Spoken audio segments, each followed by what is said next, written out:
खुलुमबाय बे समाव दङ बडोलेण्ड इंखं टेलिभिजननि स्टुडिअ आं खोमथागोरा गयारि। खुलुमबाय बे समाव बडोलेण्ड इंखं टेलिभिजननि स्टुडिअ आं मिथिका नार्जारि। दिनैनि गाहाय रादाबफोराव दङ बर' थुनलाइ आफादनि 72थि गायसनथाइ सानखौ गोदान दिल्लीयाव खुंगोन। साहित्य अकादेमिनि नेहाथारिनो फ्रेन्ड्स अफ पाब्लिशिं बान्था। साहित्य अकादेमिनो लाइसिफोराबो बान्था मोननो हादों। बिश्वनाथआव हाथियारजों लोगोसे 3 लाइमोन हमदों। गुवाहाटी मुलुगसोलोंसालिनि मोननै हस्टेलखौ बन्द खालामथ'बाय। लामा जाब्रबथायाव 15 सुबुंफोरा गोब्राब जखम। 20 लाखनि ड्राग्सजों लोगोसे 4 आइजोखौ ग्रेप्तार खालामदों पुलिसा। दुलाल बरानि न' आरो मावख'आव गोख्रोङै सिग्रोमदों आसाम पुलिसा।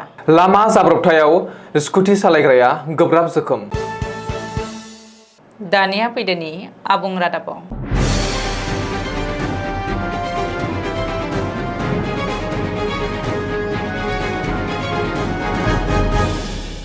नैथि खेबनि थाखाय हादरनि राजथावनि गोदान दिल्लीयाव बर' थुनलाइ आफाद एबा बर' साहित्य सभानि गायसनथाइ सान खुंनो लाहार फाहार खालामदों।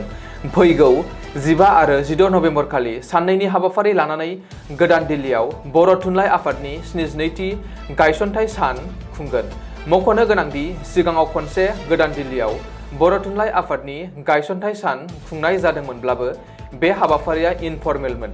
नाथाय देग्लाय जोबोर गेदेर हाबाफारिनि गेजेरजों बर' थुनलाइ आफादनि 72थि गायसनथाइ सान खुंगोन। गिबि साननि हाबाफारि बायदियै राजघाटनिफ्राय जन्तर मन्तरसिम मोनसे हारिमुआरि हानजा सुरगोन।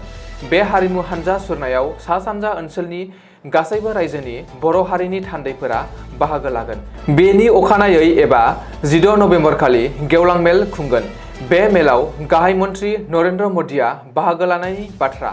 बबेखानि नसुं हादर भुटान, नेपाल आरो बांलादेशआव थानाय बर' हारिनि सुबुंफोरनि थान्दैफोराबो दिल्लीयाव खुंनो गोनां बर' थुनलाइ आफादनि 72थि गायसनथाइ सान फालिनाय हाबाफारियाव बाहागो लागोन होननानै सुलुङाव फोरमायदों।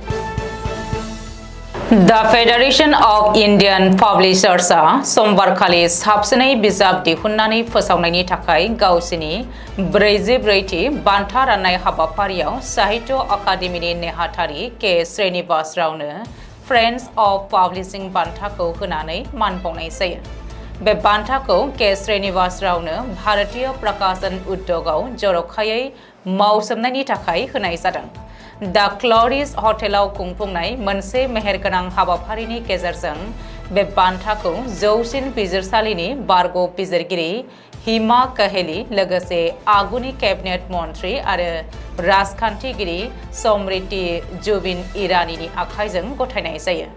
बे हाबाफारियाव साहित्य अकादेमिनिफ्राय फोसावजानाय संस्कृत लाइसि संस्कृत प्रतिभाया सेथि बान्था, लोगोसेनो अकादेमिजोंनो फोसावजानाय हिन्दी लाइसि समकालीन भारतीय साहित्यआ नैथि बान्था मोननो हादों आरो गथ'सा थुनलाइ फोसावगिरि एबा बाल साहित्य प्रकाशननो नैथि बान्थाखौ होनाय जायो। फेडारेशन अफ इन्डियान पाब्लिशार्सआ हादरनि बयनिख्रुइ देरसिन फसंथान जाय भारतनि प्रकाशन उद्योगआव हाबा मावग्राफोरनि थाखाय हाबा मावो आरो बोसोरफ्रोमबो गोनांथि बायदियै मावसोमनायनि गोबां फोसावगिरि संस्थानफोर बायदिनो साबसिनै फोसावनायनि थाखाय बान्था होनाय जायो।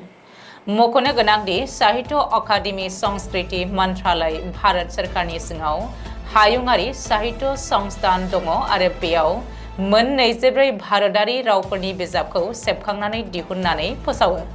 अकादेमिया बोसोरफ्रोमबो 5,000निबो बांसिन बिजाबफोरखौ दिहुननानै फोसावनानै होयो।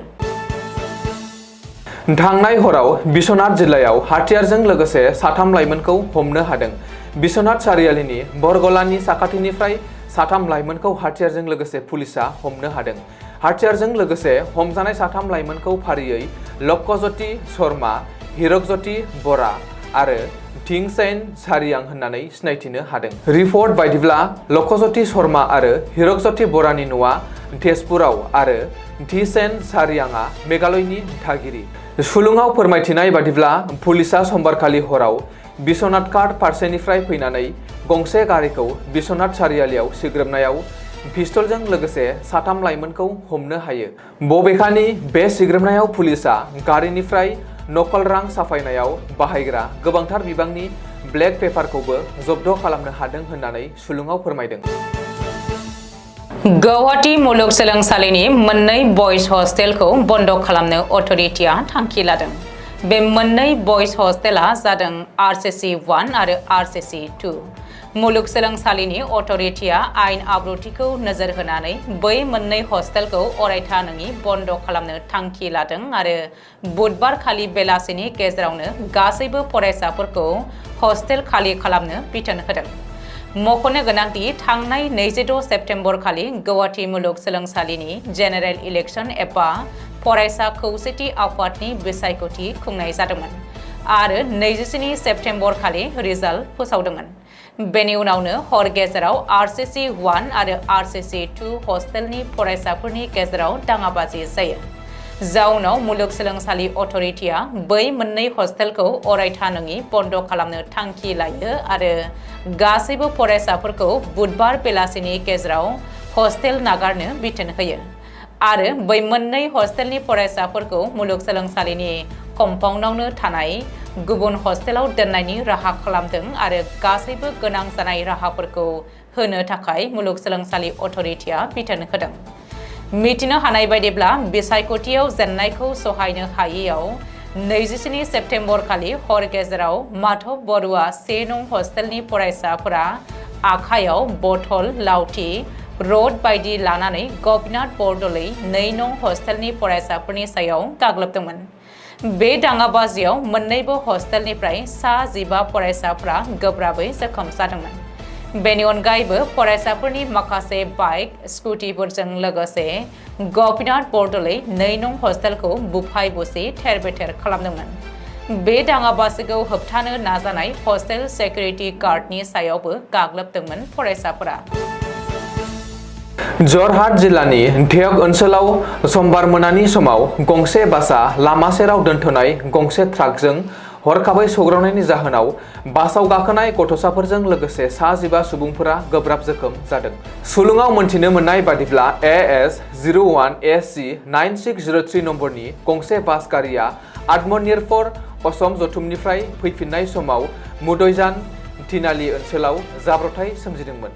जोखोम जानाय सुबुंफोरनि गेजेराव दीपक कुर्मी मुंनि सासे गाखोग्रा आरो गारिनि हेन्डीमेनआ गोब्राबैनो जोखोम जानायजों लोगोसेनो माखासे दावबायारिफोराबो जोखोम जादोंमोन।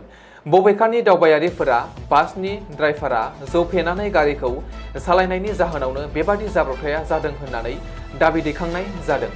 बे जाथाया सोमजिनायनि दसे समनि उनाव जाथायसालियाव पुलिसफोरा नुजाथि हैनानै जोखोम जानाय सुबुंफोरखौ फाहामथाय होनो थाखाय साखाथिनि देहा फाहामसालियावनो दैथायहरनाय जायो।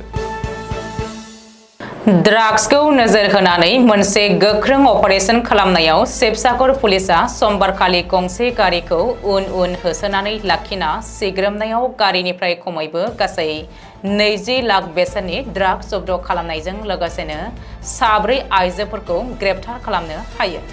स्रोद संजानायनि गेजेरजों सिग्रोमनायनि जाहोनाव पुलिसआ 37 नं राजा लामायाव गंसे AS 01 AR 1122 वाल्क्सवागन प'ल' गारिखौ भाटियापारानिफ्राय होसोनानै जेंनिकटियानिफ्राय प्रगति हस्पिटाल साखाथियाव लाखिनो मोन्दोंमोन। गारियाव गाखोनाय 4 आइजोफोरखौ गलाघाटनि परवेज हुसेन, मरिगाव जिल्लानि गरियागावनि निर्जल हुसेन, अमिरबान बेबी आरो रिजविना आहमेद होननानै सिनायथिनाय जादों। गोख्रोङै सिग्रोमनायाव गारिनिफ्राय खमैबो 128.95 ग्रामनि गासै 50 फिसा बाक्सुफोर जब्द खालामनो मोननाय जायो। लोगोसे गारि, माखासे रां आरो बिसोरनि गासैबो मबाइल फनफोरखौ जब्द खालामनानै आयेननि गेजेरजों नायबिजिरनो थिरांथा लानाय जायो। दिसपुर पुलिस आरो सनारि पुलिसआ समबारखालि गुवाहाटीआव थानाय दुलालबरानि मेडियाव आउटलेटआव गोख्रोङै सिग्रोमनाय जादों, जेराव सनारि पुलिस थानानि 3 आरो दिसपुर पुलिस थानानि 4 मावफारियाफोरा बाहागो लादोंमोन। मावख'आव गोख्रोङै सिग्रोमनायाव आयेननि बेरेखा गोबां रोखोमनि फोरमानलाइफोर जब्द खालामनो मोननाय जादों। बेनि अनगायैबो पुलिसफोरा दुलाल बरानि न'आवबो सिग्रोम बावनाय जादों होननानै मिथिनो मोन्दों। बे बाथ्राखौबो बुंबावनाय जादों दि सनारिनि बिजेपि दैदेनगिरि देबजित हाजरिका जिउ फोजोबनानै लानायनि जाहोनाव ग्रेप्तार खालामनायनि जाहोनाव दुलाल बराखौ सानबानि थाखाय पुलिसा गावसोरनि आवथायाव लानानै थांनायबो जादों। बिनि सायाव आरटीआई एक्ट गोरोन्थि बाहायनायनि सायाव दाय जाबसिननायनि उनाव दुलाल बराखौ थांनाय 25 सेप्तेम्बर खालि दिल्ली पुलिसा ग्रेप्तार खालामदोंमोन। नगाव जिल्लायाव समबारखालि हरखाबै लामा जाब्रबथायाव गंसे डाम्पार गारिया गंसे AS02AD185 स्कुटिखौ सौख्लायनानै खारनायाव स्कुटि सालायग्राया गोब्राबै जखम जादों।